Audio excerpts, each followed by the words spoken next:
Good morning everybody, welcome back to a new video. I think this is video number 6. I appreciate all the support so far. I've actually had a few new subscribers since the last video, so if you're new here, welcome. My name is Tess Mayfield.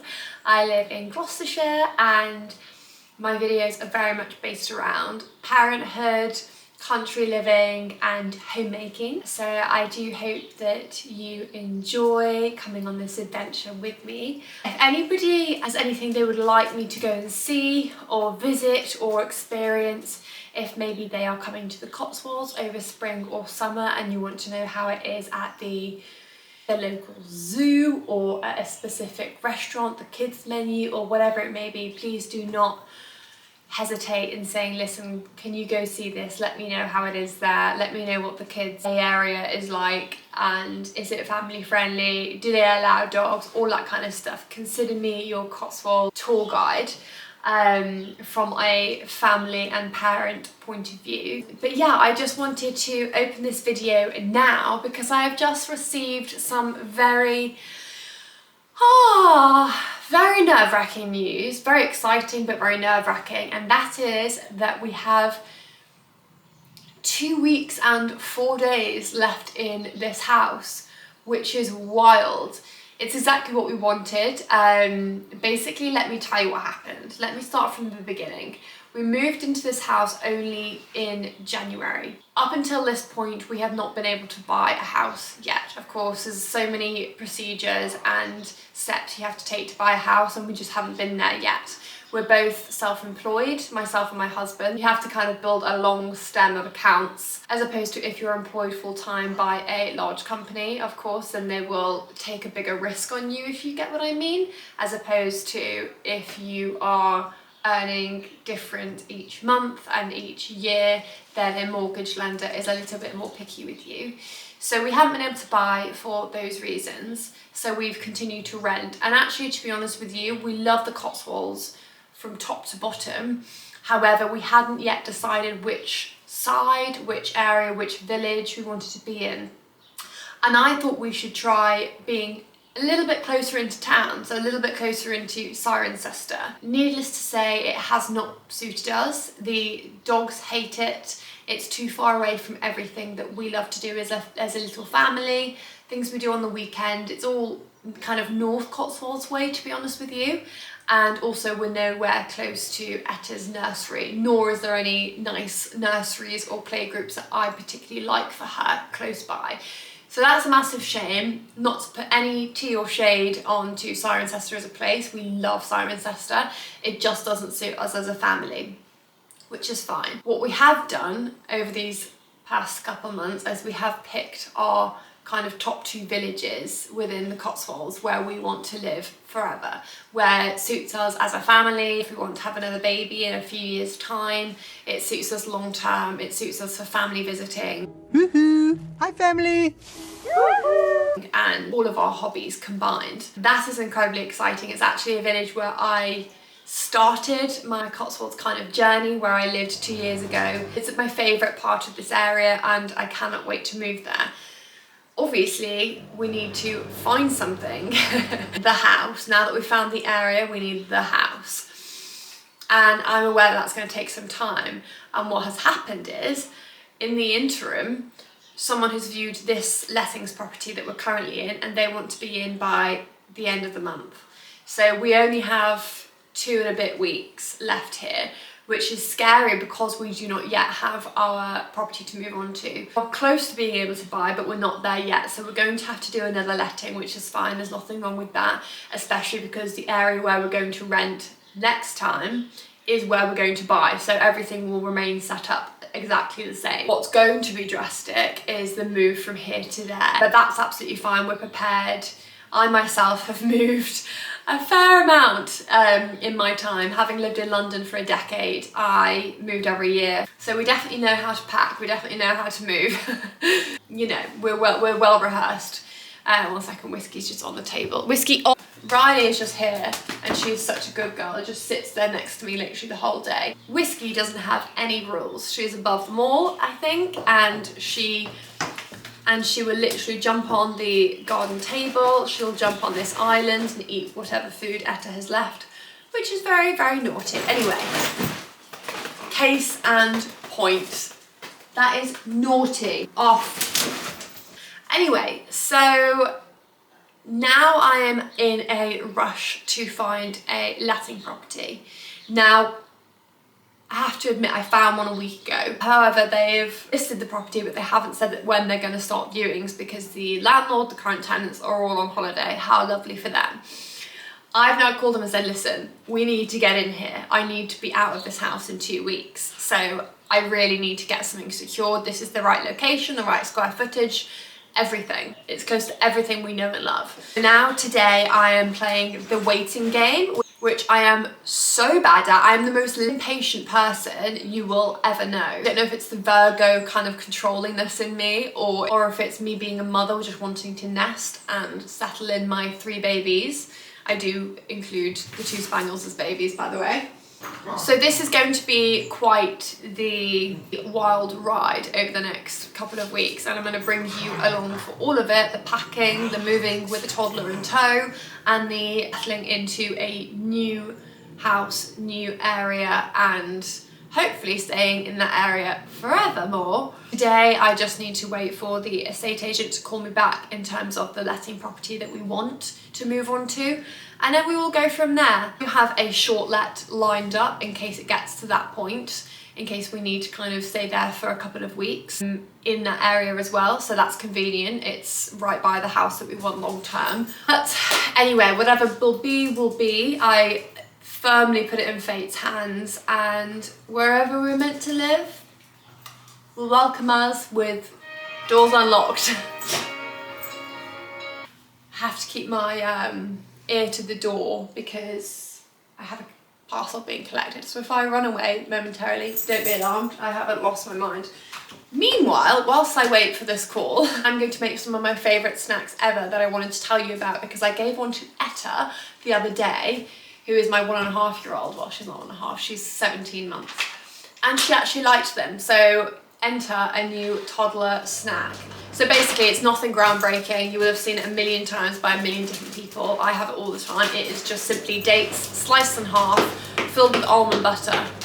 Over Easter time, I'm going to chuck a load of mini eggs into a sandwich bag, bang the bag so that they all break into kind of mini egg dust, and I'm going to sprinkle it on top so it sticks to the almond butter. It's a nice little semi-healthy snack for us all to enjoy. Sometimes I just bang normal chocolate into dust and sprinkle that on top, but I'm not going to do that today. I'm just going to do your bog standard dates filled with nut butter.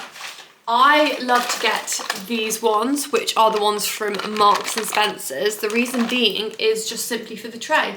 Very conveniently, they're already in a tray all lined up, so I will just simply slice each of them down the middle and fill them with almond butter. Obviously you can do peanut butter, Nutella, go crazy, whatever tickles your fancy. I'm going to do this now. Then I'm going to take you guys to Jolly Nice. I don't know if you've heard of it before. I know a lot of my friends in London had never heard of it, but around here everyone knows Jolly Nice. It's essentially a farm shop, but with it comes a bit of land in that there is something called The Hive, which is a really lovely cafe, great kids menu, great space. There is donkeys there. Over Christmas time there is ice rinks. I know that there is a dog show in the summertime. The farm shop itself is beautiful, and there's also a homeware section. There is also a drive-through, which is so random. Farm shop drive-through where the menu is just very quintessential of the area really. Like you literally have pheasant goujons, I think, on the menu of the drive-through, which is just, you wouldn't get that anywhere else. I mean, I don't think I would have seen that in London back in the day. But what I have heard is that they do the best hot chocolate of all time. Apparently it's a secret recipe and it's Spanish cocoa, and anyway, we're gonna go and try it out because at this point I am deeming myself a hot chocolate connoisseur. The amount I have is ridiculous. So I'm gonna make these snacks, pop them in the fridge, and then we're going to go to Jolly Nice, and I will take you with me. I will show you around a little bit. It's going to be difficult because I'm going to have Etta on my chest in the kind of carrier, so be a bit wiggly, the footage. But nevertheless, I want to show you Jolly Nice, and yeah, I will let you know how the hot chocolate is.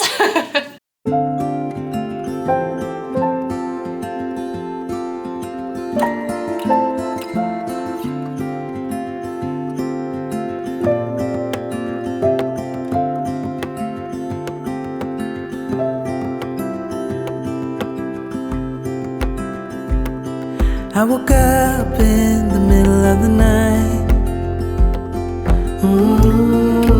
Na, na, na.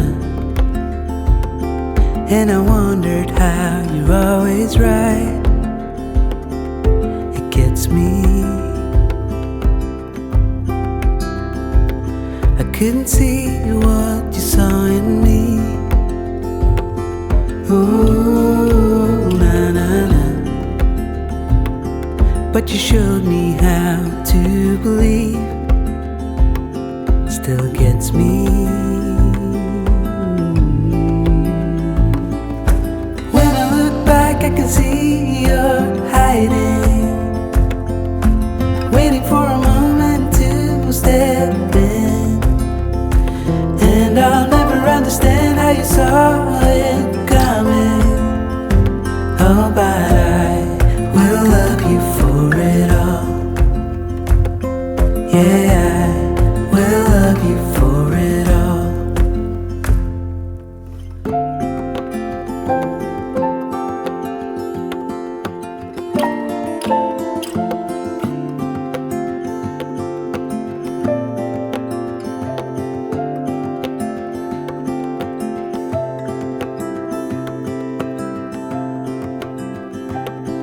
It is hard to share my thoughts. Ooh, na na na.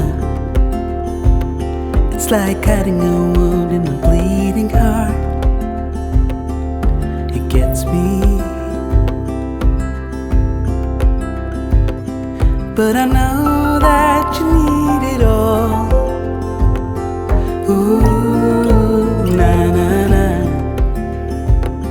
Just give me some time, 'cause I need to know. So it's snowing, like very much so, like full-blown snowstorm. Who remembers 2 videos ago when I so naively announced that spring had sprung? Whoa! That's embarrassing. Anywho, so we're having a full-blown snowstorm right now, casually, you know. Literally 4 days ago I went out in a t-shirt, it was that warm, and now we're having a snowstorm. I don't actually know which I prefer. This is beautiful. I hope it stays. I hope we have like full-blown snow like on the ground. Beautiful. Because Etta has not, now that Etta is fully walking, by the way, started walking like 3 days ago. Yeah, on Monday, now it's Wednesday. Grabbing the tablet that she's just chucked on the floor because she's so intrigued about what we're talking about. Yeah, she started walking 3 days ago. What a huge moment. Imagine her actually walking on snow now. That would be so beautiful and so amazing. When COVID began, which was I think like 5 years ago, almost to the date, that March, can you remember? It was boiling hot. Everyone was out sunbathing on boats in Salcombe. But I just wanted to jump on here and announce that it's snowing and spring has not sprung. I'm on my way doing the school run. My boat's rocked really with this weather forecast. My boat is rocked. I am so confused. I'm sure everybody else is. Now I know how every previous boyfriend felt about me, is basically how we all feel about this weather in England currently. Unpredictable and unstable. I'm joking. Stunning, beautiful. Let me show you. I'll flip you around.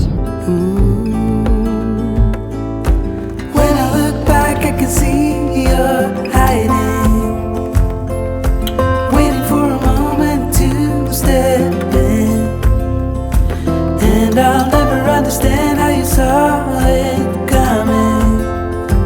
Oh, but I will love you for it all. I can see you're hiding, waiting for a moment to step in. Oh, and I'll never understand how you saw. Hi gang, I hope all is good. I am now home and I thought I would update you on the house situation. And actually I'm going to say something probably quite controversial, something I probably shouldn't say. But I'm going to say it anyway because I am surprised at the property industry and how it has lost so much of its moral compass. For a bit of background on me in terms of employment, I've worked in property for about a decade, maybe a little bit longer. I worked for Marsh and Parsons initially in London. Then I worked for Qatari DR, which is a big developer. They do the development at Chelsea Barracks. Then I went and worked for Knight Frank, and that was my longest company, and I thought I'd be there forever. And that's what brought me to the Cotswolds, is I moved with the company. So I like to think I know the ins and outs of how it works in the head office, the front offices, the correlation between the two, HR, the directors. You know, I've seen from afar, firsthand, and within my own experience, how things are handled, how things can be manipulated, how things can progress in a way that you didn't expect. I know I'm being very vague here. I'm obviously making sure that I'm not saying anything that I will later regret. Basically, I loved working in property and I loved working for Knight Frank. However, I saw that industry and those bigger companies as one large schoolyard, okay? And take from that what you will, but it was one large schoolyard behaviour. And it's very fun, it's very exciting, it's very thrilling. The commission structure gives you such a high, and you can earn good money, you can earn no money at all. There are lots of different aspects within the company to earn and to progress. However, the structure and how people are promoted and how people get listings and how people are awarded a winning bid aren't always what you'd necessarily expect. And for those reasons, among others, I left that company and I left that industry. Now, as a renter, I rented via a specific property company in Stow-on-the-Wold when I very first moved to the Cotswolds. Now, I had to vacate my tenancy prematurely because I had something called a TIA. Please do Google it. It is commonly known as a mini stroke. I was living on my own, 3 hours away from all of my family. After what happened, I obviously ended up in hospital and then needed to meet with the neurologist for specialist investigation into why this had happened, because it means a lack of oxygen to the brain momentarily to result in the TIA. So naturally we had to understand what was going on within my body and what led to this point. So I had to have brain scans, extensive testing. So it was terrifying at the time, it was time consuming. I kept my job. I was currently working for Knight Frank at that moment in time. I kept my job and I did my job and I was doing it remotely. They were very understanding for that point, and then I went back into a front office. Me vacating the tenancy because of my health issue was handled beautifully by myself. I saw out my liabilities until a new tenant was found. I gave notice, I gave honesty, I gave records, I gave proof, and there's nothing else I really could have done in that moment. I like to think I maintained a strong relationship with the agent, and the rest is history. Now, the property that we want to rent as we leave here in a few weeks' time is listed by that exact agent I rented through those years ago. And they have decided to tell me that they have to disclose my medical records to this potential new landlord as a way to pre-warn him of me vacating a tenancy early. And I'm thinking, what has that got to do with anything? That was a situation I had no control over, and I did everything by the book and as I should have. For it to be spun round and potentially held against me, for me to be made to feel like I had done something wrong and I should be embarrassed about it and it may potentially affect my future home for my baby girl, is wild. So this could go either way, and I'm hoping it goes the smoother direction, because as you can probably tell, I'm angry, and just brought up all of those old emotions of how cryptic the industry can be. For a new landlord, he or she really wants or needs to know is that the rent is going to be paid, and there's references there to show the financial ability of the new tenant, and that the property is going to be kept in the position of which it was handed to them. So those two things have been proven, can be proven time and time again. The agent has also insinuated that I am a housewife and a doting mother, both of which I am, but I'm also a director of a company, a successful one. And to insinuate that I'm nothing but a ... even that alone just hasn't sat well with me, and I'm left in a position of confusion and actually feeling quite violated. My history, of which is nothing but pure, may be held against me in a negative light and prevent me getting this next home for my baby. So anyway, I thought I'd update you because I thought I would come on here now and be like, we've got the house, we're moving, it's all set up. But actually, they're delaying presenting our full price offer because of my medical history, which should be data protected. They are showing a biased position in this negotiation by withholding my offer, a little bit kind of dangling it in front of me as a threat. So I don't know how this is going to go.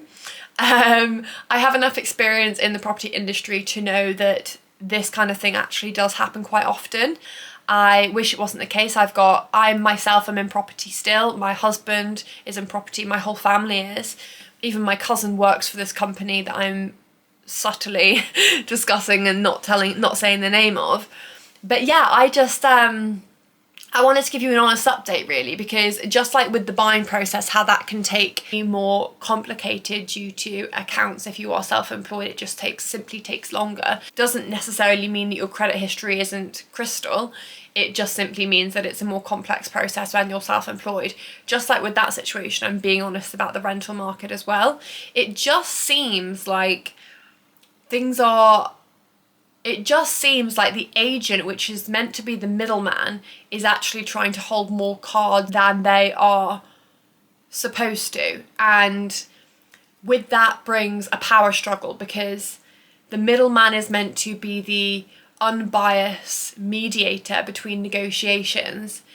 And what is actually happening is that middleman is having more opinion than either party and dictating what happens next. So anyway, I'm going to stop now because clearly I'm ranting and I'm aware that I'm putting this out on the internet, but I don't think that's a bad thing. I think we don't always need to be rainbows and smiles. Yes, my life is rainbows and smiles. I make bloomin' sure about it. Even when things are not going well, I make sure that every day is positive and happy. I find that silver lining. I list those reasons to be grateful. However, I also wanted to jump on and just be honest about where we're at and the fact that I don't yet know if we're getting this house, even though there's no real reason why we shouldn't be getting this house. So please do cross your fingers. I will let you know how it goes. In my next video, I will open with a firm update because I myself can't even predict right now. We will know today. It is Friday morning and we have to know before the weekend. So with that, I'm going to bid you farewell and I will see you in my next video. I want to end this on a positive note. So one thing I did do when I was passing through Stow on the Wold the other day, pop into the Cotswolds Company. I've actually never been in here. I've shopped online, but I've never actually been into the shop and I've always wanted to. And I fell headfirst in love with a basket. My husband's gonna kill me as well. He says the one thing that we don't need is more wicker, and I've just gone and got wicker. To be fair, I only spent £20, but I absolutely love this. I've wanted something like this for a very long time. I think it looks wonderful on an island in the kitchen, even on the ottoman at the end of the bed with some magazines put on top. Personally, I think that a beautifully styled room, no matter what purpose that room serves, I think that different textures and different fabrics really bring depth and warmth to the environment, and therefore putting something like this on top of a blanket on a wooden ottoman got those three different textures immediately and therefore brings a lot of intrigue to the space. Anyway, so I thought it was absolutely gorgeous. I thought £20 was a very fair price. If this was in Dalesford, for example, it would have probably been £90 or £100. So I thought that was very fair. I absolutely loved having a wander around the Cotswold Company in So on the World. I can highly recommend a visit. And I'm going to go and style it up right now. And I will see you guys in the next video. Bye!